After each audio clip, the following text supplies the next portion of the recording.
ತಮಿಳಿನ super hit cinema 96 ಕನ್ನಡಕ್ಕೆ 99 ಹೆಸರಿನಲ್ಲಿ ಬರುತ್ತಿರುವ ವಿಷಯ ಎಲ್ಲರಿಗೂ ತಿಳಿದಿದೆ. ಇತ್ತೀಚೆಗಷ್ಟೇ ಸಿನಿಮಾದ ಪೋಸ್ಟರ್ ಸಹ ಬಿಡುಗಡೆಯಾಗಿದೆ. ಈ ಮೂಲಕ ಗಣೇಶ್ ಅವರ ಲುಕ್ ರಿವೀಲ್ ಆಗಿದೆ. ಸಿನಿಮಾದ ಲುಕ್ ಕೆಲವರಿಗೆ ಇಷ್ಟ ಆಗಿದ್ದರೆ ಇನ್ನು ಕೆಲವರಿಗೆ ಇಷ್ಟ ಆಗಿಲ್ಲ. ಹೀಗಿರುವಾಗ ನಟ ಸುದೀಪ್ ಸಿನಿಮಾದ ಬಗ್ಗೆ ಟ್ವೀಟ್ ಮಾಡಿದ್ದಾರೆ. 99 ಚಿತ್ರದ ಪೋಸ್ಟರ್ ಅನ್ನ ಮೆಚ್ಚಿಕೊಂಡಿರುವ ಸುದೀಪ್, ನನ್ನ ಸಹೋದರ ಗಣೇಶ್ಗೆ ಶುಭ ಹಾರೈಸುತ್ತೇನೆ. ನಾನು ಈ ಸಿನಿಮಾ ನೋಡಲು ಉತ್ಸುಕನಾಗಿದ್ದೇನೆ ಎಂದಿದ್ದಾರೆ. ಜೊತೆಗೆ ಅರ್ಜುನ್ ಜನ್ಯ ಸಂಗೀತವನ್ನ ಮೆಚ್ಚಿಕೊಂಡಿದ್ದಾರೆ. ವಿಜಯ್ ಸೇತುಪತಿ ಪಾತ್ರದಲ್ಲಿ ಗಣೇಶ್ ನಟಿಸುತ್ತಿದ್ದು, ತ್ರಿಷಾ ಅವರ ಪಾತ್ರದಲ್ಲಿ ಭಾವನಾ ಮೆನನ್ ಕಾಣಿಸಿಕೊಳ್ಳಲಿದ್ದಾರೆ.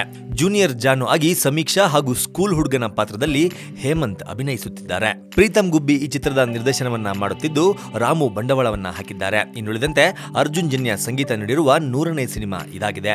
ಒಟ್ಟಾರೆ ಇತ್ತೀಚಿನ ದಿನಗಳಲ್ಲಿ ಸ್ಯಾಂಡಲ್ವುಡ್ನ ನಟರುಗಳು ಒಬ್ಬರ ಬೆನ್ನಿಗೆ ಒಬ್ಬರು ನಿಂತು ಒಬ್ಬರ ಚಿತ್ರಗಳನ್ನ ಮತ್ತೊಬ್ಬರು ಪ್ರಮೋಟ್ ಮಾಡುವ ಮೂಲಕ ಅಭಿಮಾನಿಗಳಲ್ಲಿರುವ ಕಿತ್ತಾಟದ ಮನೋಭಾವವನ್ನ ದೂರ ಮಾಡಲು ಸಾಕಷ್ಟು ಶ್ರಮಿಸುತ್ತಿರುವುದು ಕಂಡುಬರುತ್ತಿದೆ.